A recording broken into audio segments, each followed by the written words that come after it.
तो मूवी की शुरुआत होती है कनाडा के एक छोटे से आइलैंड से जो कि मेन सिटी से दूर है, जहां हम एक गोल्ड ग्राउंड को देख पाते हैं, जहां किसी मल्टीनेशनल कंपनी के कुछ वर्कर्स उस ग्राउंड में किसी तरह का केमिकल डाल रहे होते हैं ताकि वो गोल्ड ग्राउंड पूरे साल अमीर लोगों के लिए खुला रहे और वो लोग आसानी से वहाँ पे गोल्फ खेल सके। दरअसल वो फर्टिलाइजर मैदान में मौजूद बर्फ होने के बावजूद भी उसे फ्रेश रखेगा और उसे घास को कंटिन्यू ग्रो करने में मदद करेगा।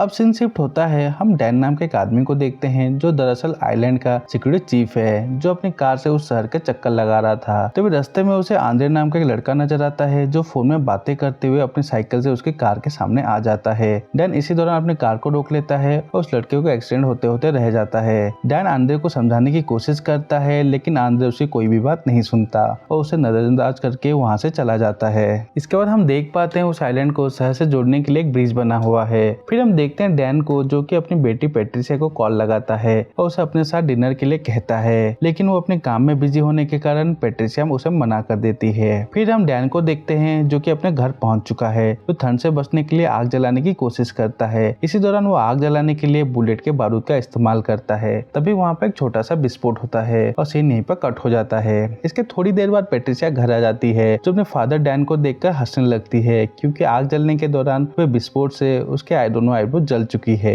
इसके बाद हम देखते हैं आंद्रे को जो कि सो रहा था। तभी उसकी माँ जोस अपने ऑफिस जाने के लिए रेडी हो चुकी है क्योंकि उसकी मेड कैमिलिया अभी तक नहीं आई थी। इसी कारण आंद्रे की माँ उसे अपनी बहन एनी को देखभाल करने के लिए बोल के अपने काम के लिए चली जाती है। फिर हम देखते हैं माइकल नाम के एक आदमी को जो कि शहर का सबसे बड़ा आदमी है, जिसके पास एक गोल्फ ग्राउंड भी है। ये वही गोल्फ ग्राउंड है जिसे कि मूवी में पहले दिखाया गया था। माइकल अपने ही उसी गोल्फ ग्राउंड को चेक कर रहा था और देखता है कि फर्टिलाइजर के छिड़काव के बाद घास पूरी तरह से ताजा दिख रही है। ये देखकर बहुत ज्यादा खुश होता है। तभी हम वहाँ पे मार्शल और मॉड नाम के एक कपल को देखते हैं जो दरअसल वहाँ पे गोल्फ खेलने के लिए आए हुए थे। इन लोगों के साथ एक कुत्ता भी था। माइकल उन लोगों को बताता है कि ग्राउंड पूरी तरह से ठीक है और वो लोग आसानी से गोल्फ खेल सकते हैं। इसके बाद हम मार्शल और मॉड को गोल्फ खेलते हुए देखते हैं जहाँ पर पैट्रिसिया भी मौजूद है जो दरअसल माइकल के लिए काम किया करती है। तभी उसे अपने फादर डैन का कॉल आता है लेकिन काम पर होने की वजह से डैन का कॉल रिसीव नहीं कर पाती। इस दौरान हम गोल्फ बॉल को होल में देखते हैं कि वहाँ छिड़का गया फर्टिलाइजर अब उस होल से होते हुए शहर की सप्लाई पाइपलाइन में जा चुका है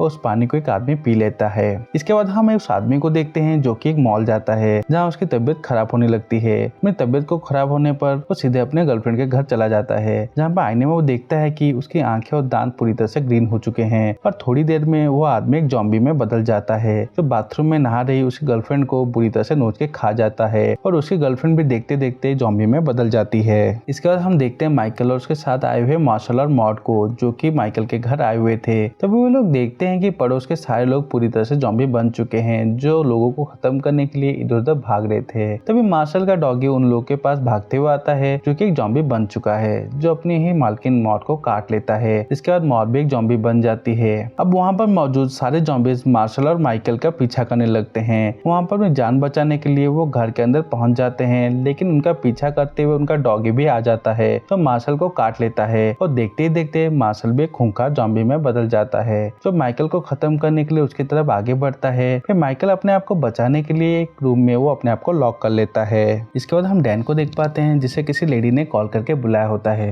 जैसे उसके पड़ोसी कुछ अजीब तरह से हरकतें कर रहे हैं और इसी कारण उस औरत ने डैन को वहाँ पे चेक करने के लिए बुलाया है। डैन जब उन लोगों के पास जाता है और देखता है वो समझ जाता है कि वो सारे लोग जॉम्बी बन चुके हैं क्योंकि उनकी हरकतें बिल्कुल जॉम्बी जैसी थी। तभी हम देखते हैं कि वो औरत जिसने डैन को कॉल करके बुलाया था वो भी एक जॉम्बी में बदलने लगी है क्योंकि उसने भी शायद वो पानी पी लिया था या फिर उसे किसी जॉम्बी ने काट लिया है। वो भी डैन पर अटैक करने के लिए आगे बढ़ती है लेकिन डैन किसी तरह से अपनी गाड़ी में बैठ जाता है और उसे अपनी बेटी पैट्रिसिया की फिक्र होने लगती है क्योंकि शहर में चल रहे इस हालात के बारे में डैन को पता चल चुका था। इसी कारण अपनी बेटी की वो कॉल लगाता है लेकिन हम देखते हैं कि पैट्रिसिया भी एक कमरे में छिपी हुई है जहाँ कुछ जॉम्बीज भी उसे खत्म करने के लिए दरवाजा खोलने की कोशिश कर रहे थे। इसी कारण पैट्रिसिया अपने फादर का कॉल रिसीव नहीं कर पाती। इसके बाद हम आंद्रे को देख पाते हैं जो कि अपने घर में मौजूद है। तभी उसकी माँ की हालत बिगड़ने लगती है, उसकी आंखें और दांत ग्रीन हो जाते हैं और हम समझ जाते हैं कि आंद्रे की माँ भी एक जॉम्बी बन चुकी है और थोड़ी देर बाद वो आंद्रे पर अटैक करने के लिए उसके पीछे भागती है। आंद्रे को अपनी माँ की ऐसी हालत देखकर कुछ समझ नहीं आता, हालांकि वो उसकी हरकतें देखकर बुरी तरह से डर जाता है और उसे बचने के लिए वो घर से बाहर आ जाता है।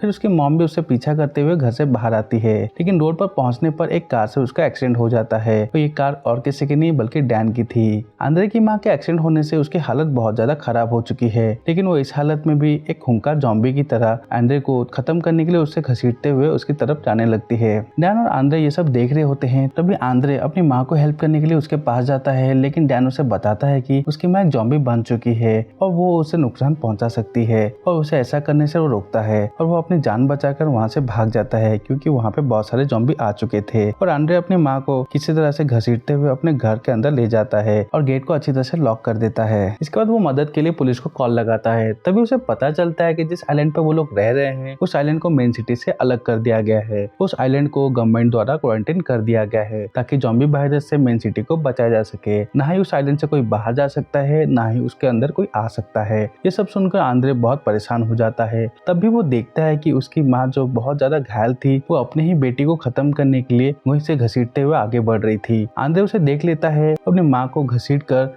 बाथरूम में जाकर लॉक कर देता है। इसके बाद हम आंद्रे को देख पाते हैं जिसे लगता है कि उसकी माँ को शायद से भूख लग रही होगी, तो उसे कुछ खाना खिलाने के लिए बाथरूम में जाता है, जहाँ एनी भी उसका पीछा करते हुए आ जाती है और मौका देखकर जोश एनी पे अटैक करने की कोशिश करती है। लेकिन आंद्रे किसी तरह से अपनी माँ का ध्यान अपनी ओर खींचता है और उसे बाथरूम से बाहर ले आता है, जहाँ में हॉल में लगी टीवी जोश पर आके गिर जाती है और जोश का सर पूरी तरह से चकनाचूर हो जाता है, जिसके कारण उसकी मौत वहाँ पे हो जाती है। और आंद्रे को ये सब देखकर बहुत ज्यादा बुरा लगता है। अब आंद्रे बहुत ज्यादा परेशान हो जाता है और उसे अपने बहन एनी की बहुत ज्यादा फिक्र होने लगती है, क्योंकि घर के बाहर बहुत सारे ज़ॉम्बी अभी भी मौजूद थे जो किसी भी वक्त उसकी बहन एनी को खत्म कर सकते हैं। और इसी कारण वो एक प्लान बनाता है और घर के दरवाजे के पास आकर एक बिल्ली को उन ज़ॉम्बीज का चारा बना देता है और गेट को खोल देता है। ज़ॉम्बीज उस बिल्ली को देखकर उसकी तरफ भागने लगते हैं और मौका देकर आंद्रे अपनी बहन को लेकर वहाँ से भागने लगता है। लेकिन कुछ ज़ॉम्बीज अभी भी आंद्रे का पीछा कर रहे होते हैं। भागते हुए आंद्रे एक मॉल के पास पहुंच जाता है, उसे चारों तरफ से बहुत सारे ज़ॉम्बीज घेर लेते हैं। लेकिन तभी हम देखते हैं कि उस मॉल के अंदर से डैन बाहर आता है, जो उसे मॉल के अंदर खींच लेता है और दरवाजे को अंदर से लॉक कर लेता है। फिर हम आंद्रे को बुरी तरह से घबराया हुआ देखते हैं और उसे अपनी बहन एनी की बहुत ज्यादा फिक्र होती है। वो डैन को बताता है कि हमें किसी भी तरह से आइलैंड से बाहर निकलना होगा और शहर तक जाना होगा, जहाँ पर हमें शायद ज़ॉम्बीज का खतरा ना हो। लेकिन डैन उसे बताता है कि गवर्नमेंट ने उस ब्रिज को उड़ा दिया है जिस रास्ते से वो शहर की तरफ जा सकते हैं, लेकिन उन्हें अभी भी शहर पहुंचने के लिए समुद्र का रास्ता से जाना होगा और समुद्र में मौजूद पानी बहुत ज्यादा ठंडा है, जिस कारण वो लोग उसे तैरकर पार नहीं कर सकते। मतलब उन लोगों के पास अब कोई रास्ता नहीं सिवाय उसे आइलैंड पर सर्वाइव करने के।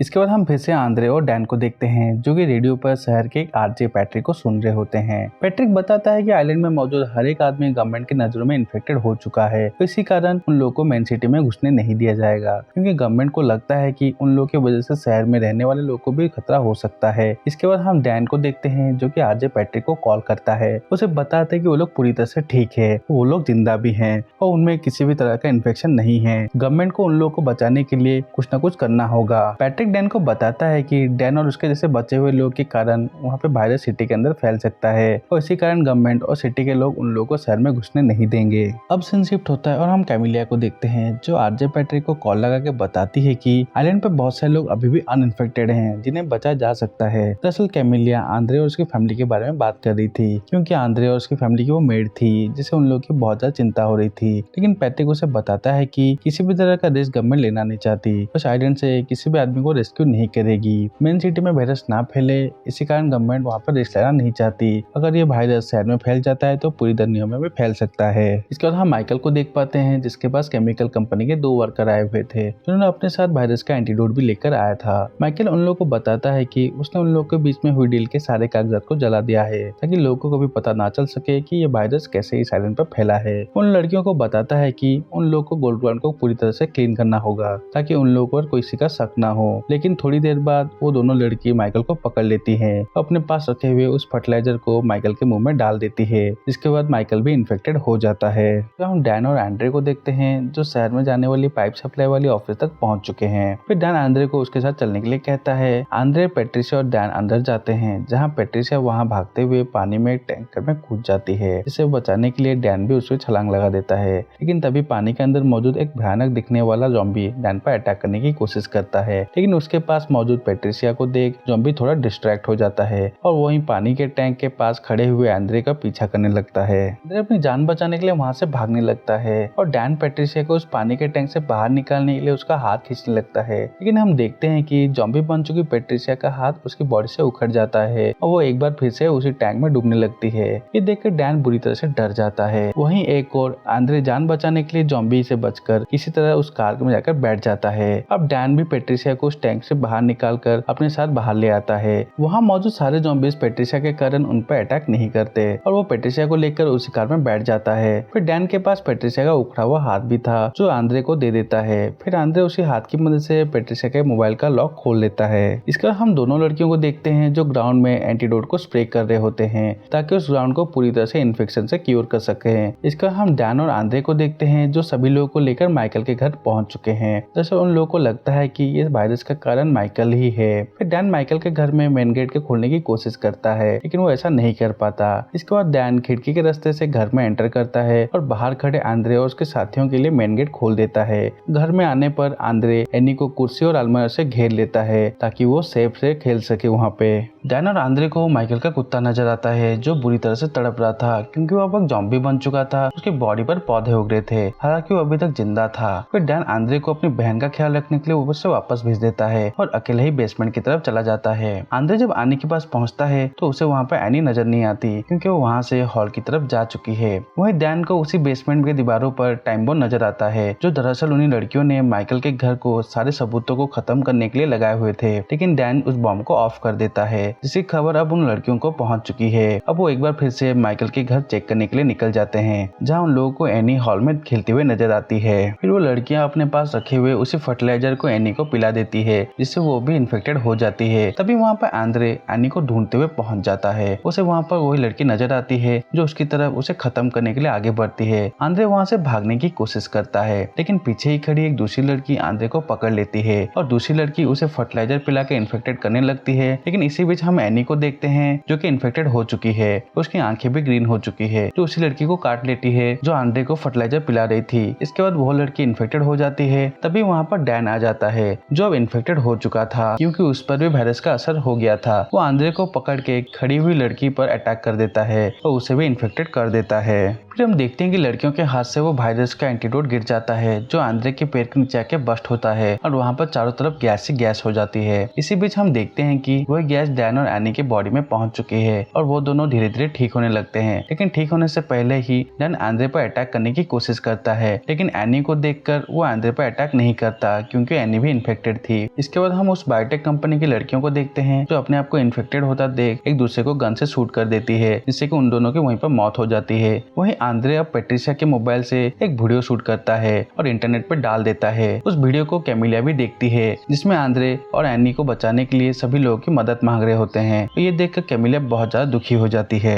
इसके बाद हम कुछ आर्मी सोल्जर्स को देखते हैं जो कि उस आइलैंड पर क्लीन ऑपरेशन करने के लिए आ चुके हैं, जो वहाँ हर एक मौजूद इंसान को खत्म कर रहे थे चाहे वो इन्फेक्टेड हो या ना हो ताकि वो वायरस सर तक ना पहुंच सके। ये सब देखकर आंद्रे बुरी तरह से डर जाता है, अपनी बहन एनी को लेकर वहाँ बर्फ में जाके छिप जाता है। अब एनी भी पूरी तरह से ठीक हो चुकी है। इसके बाद हम सोल्जर्स को देखते हैं जो लोगों को खत्म करने के लिए आगे बढ़ते हैं। अब वहाँ माइकल के घर में जाते हैं जहाँ हम डैन को देखते हैं जो अब नॉर्मल हो चुका था, जो पेट्रिशिया के साथ वहीं पर मौजूद था। पेट्रिशिया अभी भी एक जॉम्बी थी। तभी वहाँ पर सोल्जर्स आकर उन दोनों को खत्म करने के आगे बढ़ते हैं लेकिन डैन उन्हें रोकने की कोशिश करता है और गिड़गिड़ाने लगता है पर वो लोग नहीं रुकते, उन्हें जलाकर बुरी तरह से मार देते हैं। इसके बाद हम आंद्रे को देखते हैं जो अपनी बहन को लेकर बहुत ज्यादा चिंतित है। वो आइलैंड के दूसरे छोर पर पहुंचता है जहाँ पर उसे कैमिलिया नजर आती है उन दोनों को बचाने के लिए कुछ लोगों के साथ बोर्ड लेकर आ रही थी। तभी कैमिलिया आंद्रे और एनी को लेकर वहाँ से चली जाती है। इसी बीच हम आंद्रे को देखते हैं जहाँ पे उसके पास पेट्रिशिया के वो कटे हुए हाथ है जो वो उसे समुद्र में फेंक देता है जिसके अंदर मौजूद एक मछली उसे हाथ को खाने लगती है और इसी के साथ ये मूवी यहीं पर खत्म हो जाती है।